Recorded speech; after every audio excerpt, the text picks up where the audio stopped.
Salut, c'est Hélène, bienvenue sur la chaîne Le Club V et je vais me tourner parce que le soleil dans la tête, c'est la galère. Alors aujourd'hui, j'ai décidé d'aller découvrir le magasin Picard. Faut savoir que ce magasin, j'y vais jamais. Je cuisine depuis toujours essentiellement frais ou ça m'arrive de prendre des légumes un petit peu en conserve ou en bocal, en bocaux. Du coup, je ne connais rien, mais c'est vrai que ça fait des années que je vois passer que l'offre végétale se développe. On est juste avant les fêtes, du coup, c'est l'occasion. On va découvrir ça ensemble. Punaise, ce ciel bleu, les amis. Bon, bah, le magasin est à taille humaine, ça va être facile de se repérer. Donc là, comme d'hab, les légumes, je vais pas vous faire un speech sur les petits pois et l'haricot vert. Par contre, je me suis rendu compte d'un truc. Alors déjà, il y a beaucoup de choix. Et vous voyez, il y a marqué végétal. Et on va mieux voir sans reflet.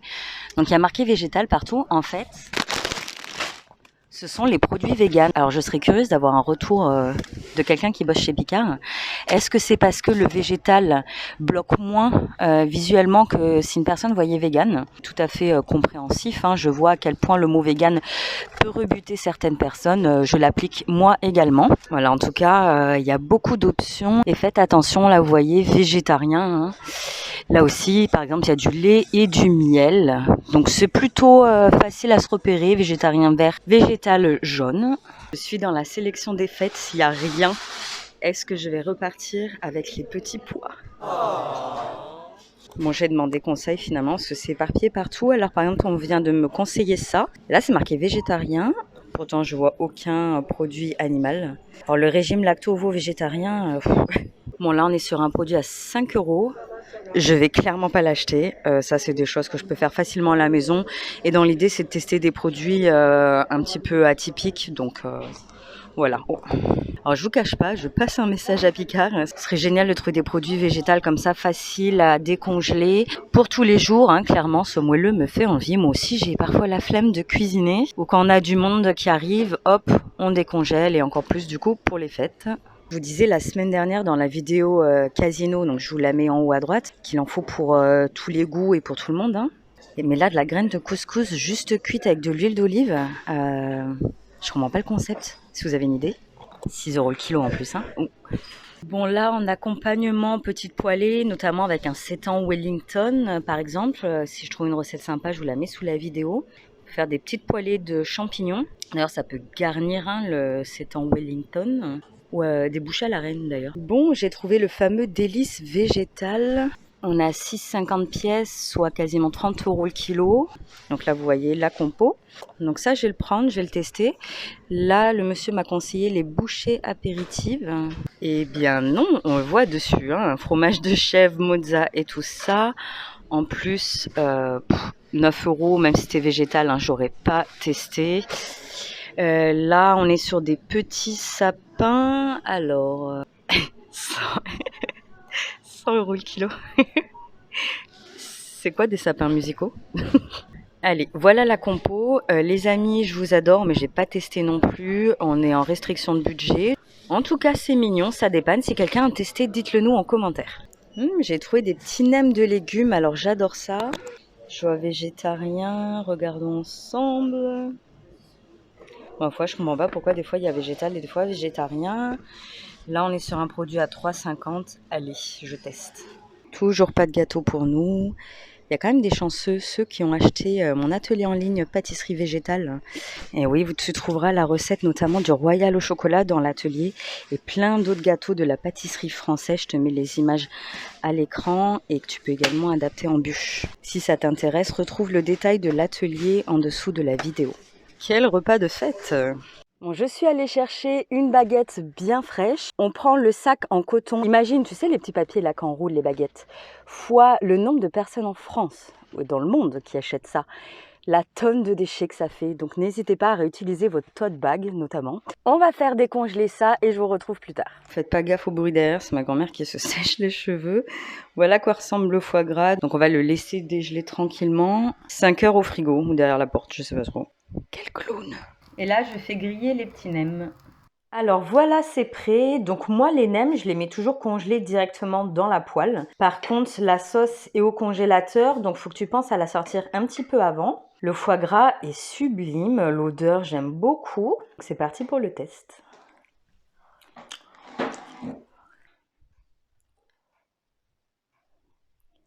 Alors le foie gras, hein, comme le foie gras traditionnel, tu peux le manger de plusieurs façons.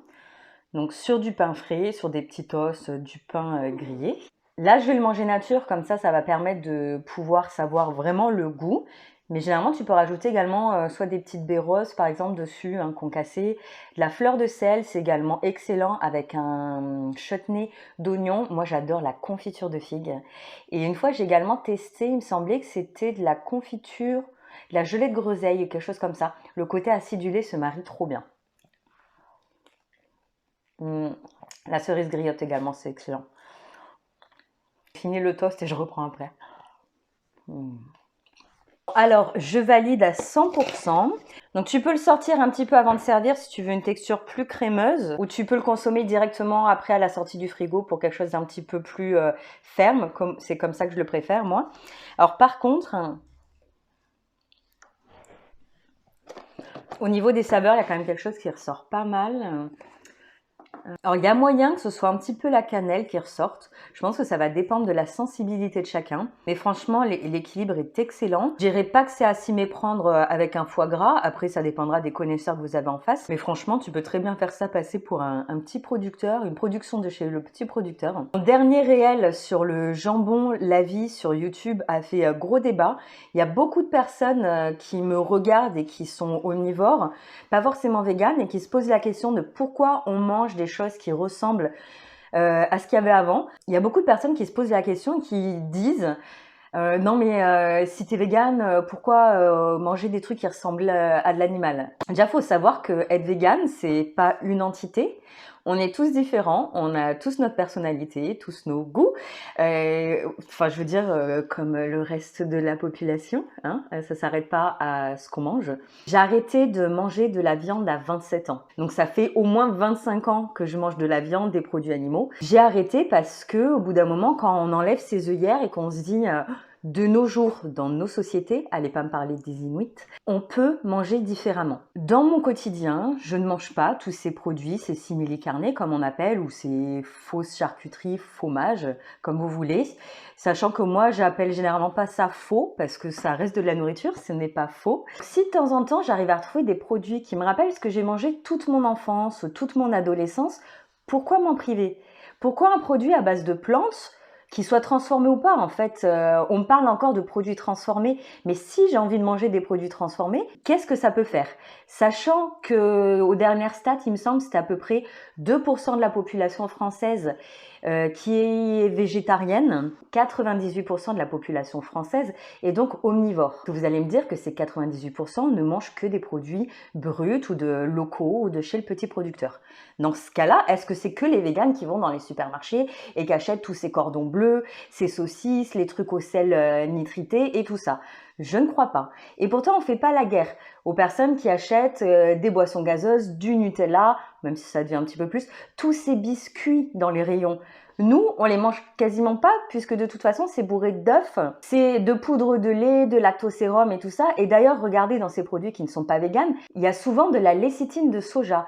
Donc les omnivores consomment plus de soja que ce qu'ils n'en pensent, et même parfois plus que les véganes, parce que nous on mange du tofu de temps en temps. Après, encore une fois, ça dépend des personnes.